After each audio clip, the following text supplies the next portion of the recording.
I didn't tell you the whole truth when I spoke to you before, in the immediate aftermath of the Trump assassination attempt, because what I wanted to say that I was watching it like my instinct, right? My instinct was to lie and say that I had been watching it live.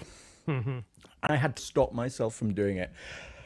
I wanted to be part of it. It made me think about it, where like conspiracy theories develop from, and I imagine lots of it is like from false witness accounts of people who are just wanting to be part of the moment, like get carried away in the excitement of something in a weird, like narcissistic way, wanting to share in it. Because from what I understand, there's lots of people, like for instance, who, when 9/11 happened, claimed to have seen the first plane hit the tower, either on TV or in real life, and then like it comes out, nobody saw the first plane hitting the tower on the TV.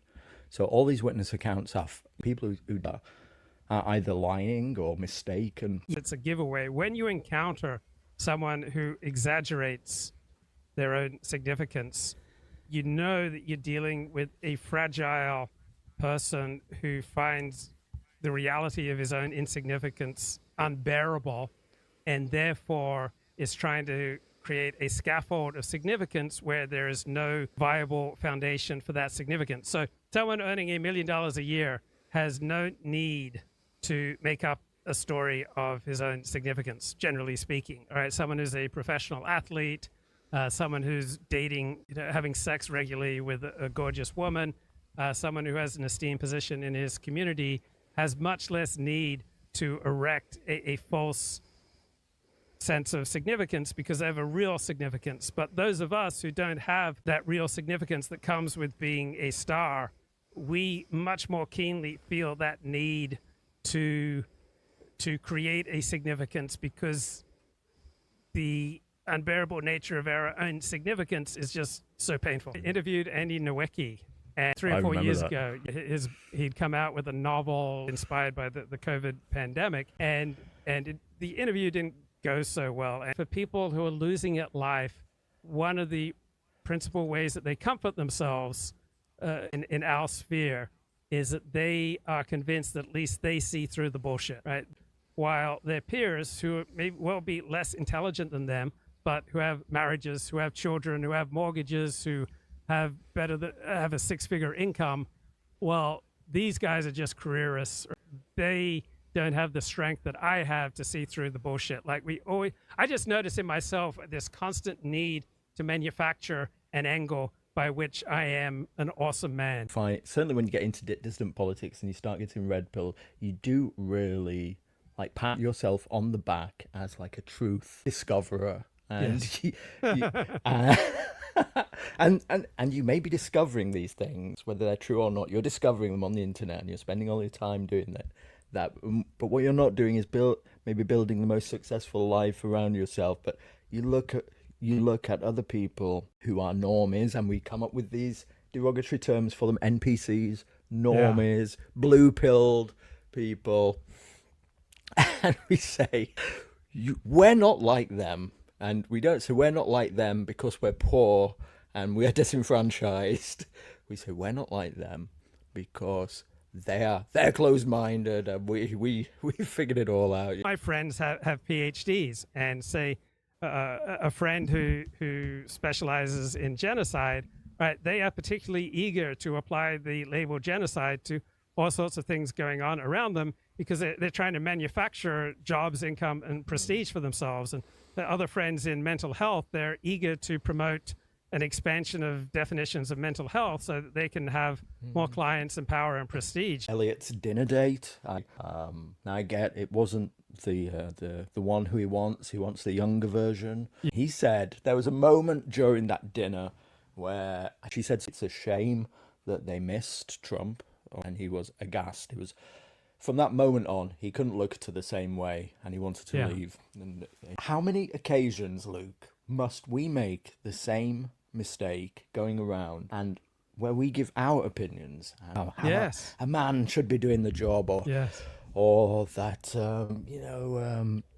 men men don't have men have penises and women don't, and other people silently dismiss us because of their like liberal priors, and how many opportunities we have forsaken like through doing this and not realized it because our normality, we just assumed. There was this busty porn star who wanted to seduce me, and we were going to end the evening in her jacuzzi, and she began our evening by us going out to dinner, and she ordered a ham salad, and even though she had big breasts and she was beautiful and she had a college degree in English literature, from that point on I could not do anything with her.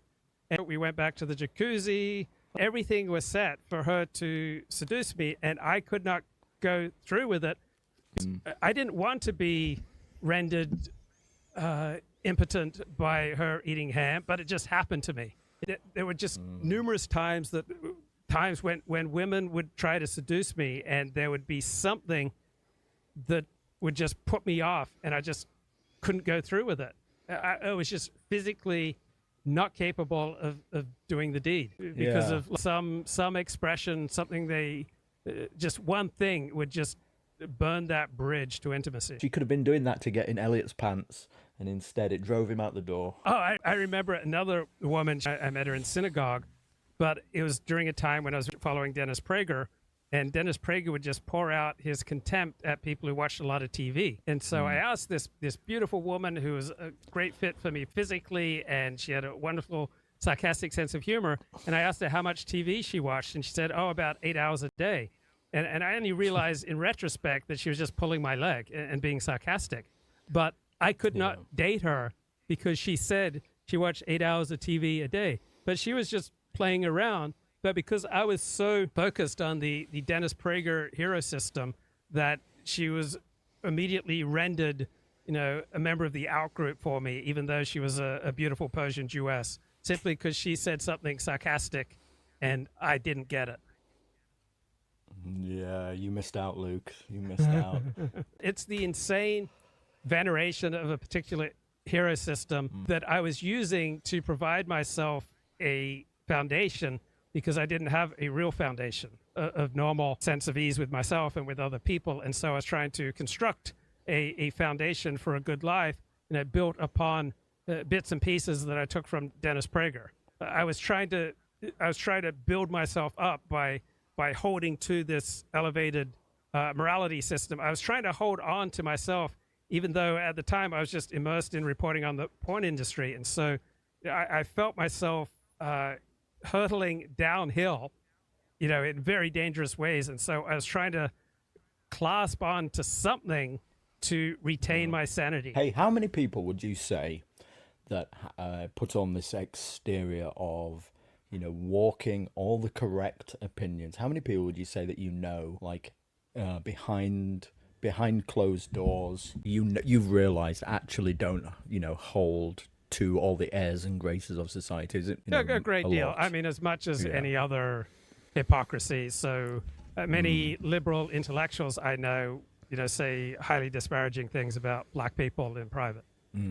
Like they'll talk about their frustration with teaching some unintelligent black students. So I guess the lesson would be then, like for instance, when I'm watching these guys that you're playing who are walking up to the line and saying, look, they're walking up to that line and saying the truth that is acceptable. I shouldn't take away, I'm frustrated with you, you liberal cuck. I should take away from that, you're dog whistling to me what you actually think, shouldn't I? Well, I think you should take away that they're doing the best they can in a particular circumstance. So the more prestigious your position, the more you have to adhere to careful critical discourse, right? The quicker you'll be removed from your position.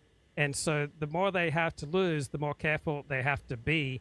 And so one has to recognize their position and how they're doing the best they can in a challenging position.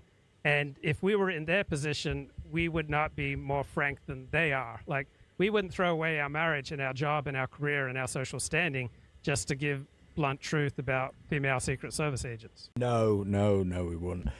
Interesting about Trump security as well. Just before I go, I was looking up. I had this vague memory from 2016 about Trump Trump's own private security that this was a clash. You may even have been talking about it way back, like I know, just after Trump was elected.